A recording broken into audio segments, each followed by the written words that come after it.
Hello residents of Meepletown. Today we're looking at Silver Bullet by Bezier Games. Silver Bullet is the second in the Silver series, and this is a game that I've already done a review for and a playthrough of the original one, the Silver Amulet.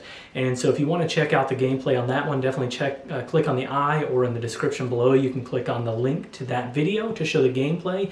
I'm not going to show a full gameplay video of this game. What I'm going to do is show some of the different cards, and so that's what we're going to do right now. We're going to get to the table, look at some of these different cards and how they might be how they might compare to the original one. So let's get to the table and check them out.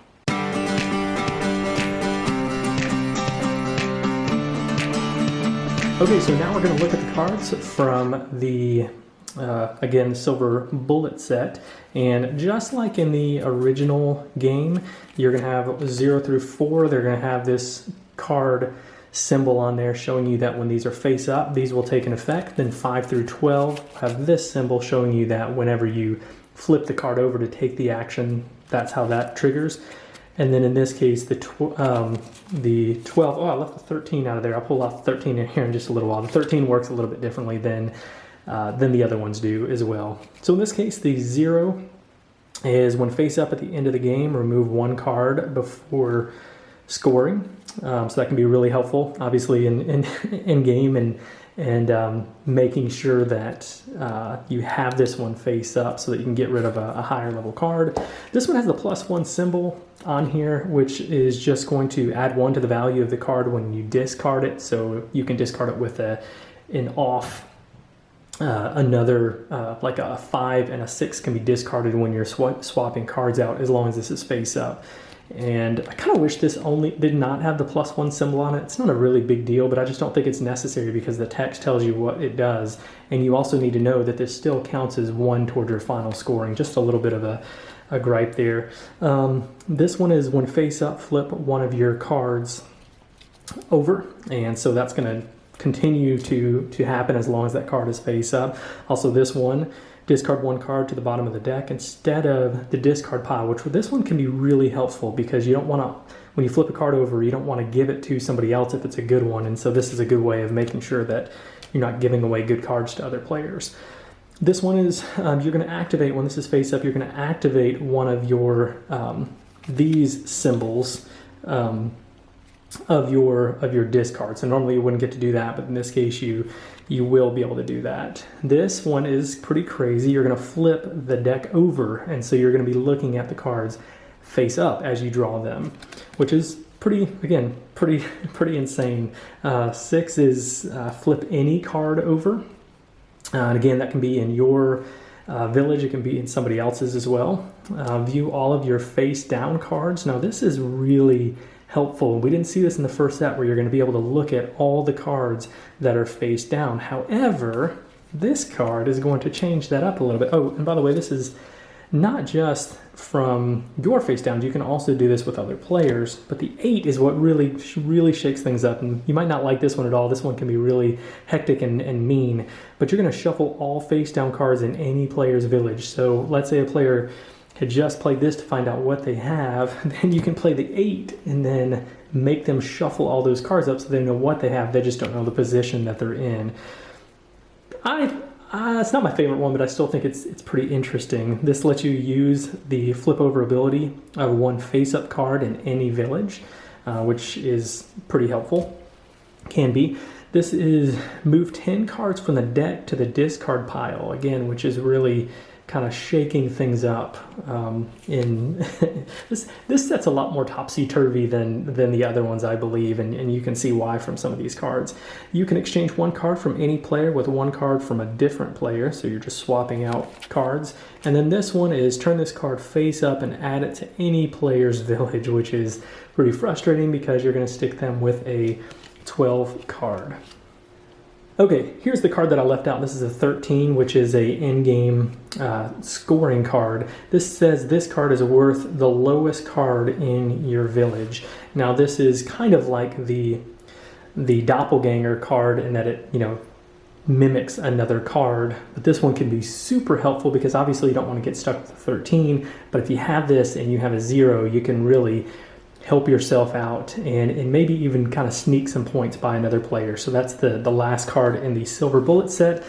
This is the Silver Bullet, which is the item that you get in this set for successfully calling a vote.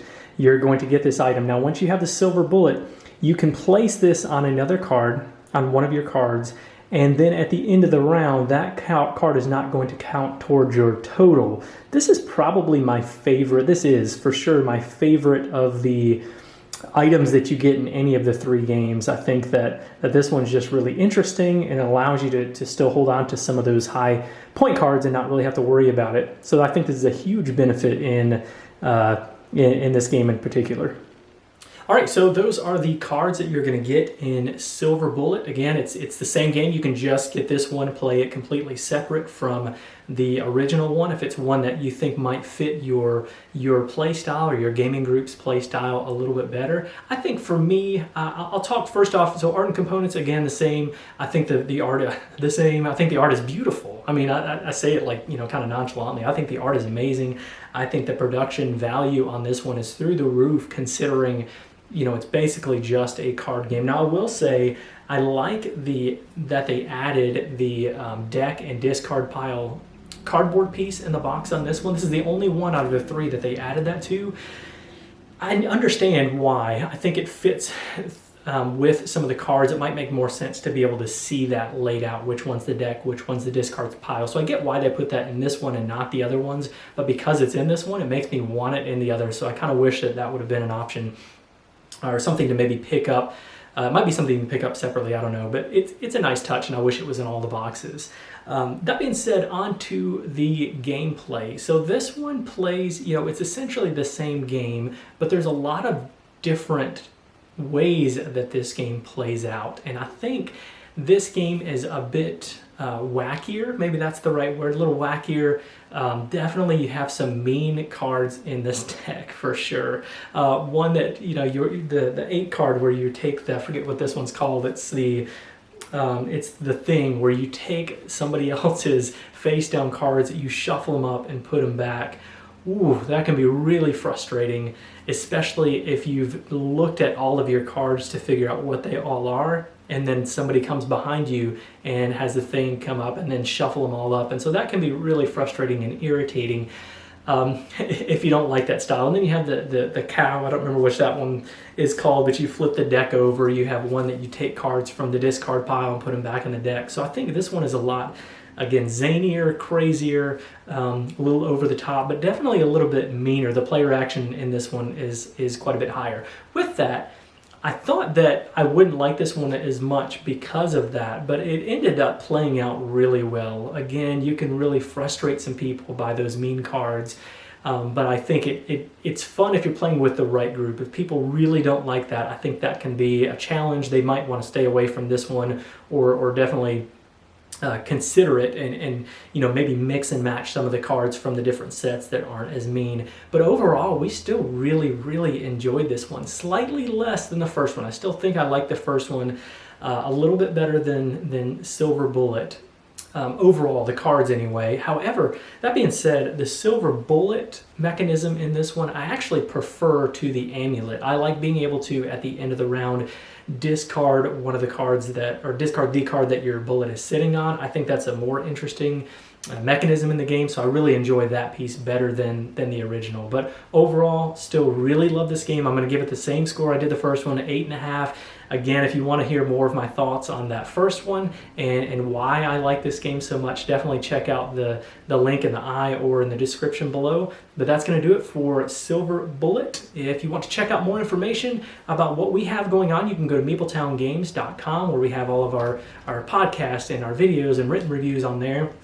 You can reach out to us on Instagram, Facebook, Twitter, that's at Mapletown Games, or you can go to BoardGameGeek.com, and we are guild number 3407 if you'd like to interact with some of our fans and us there. So thanks for coming down to Mapletown.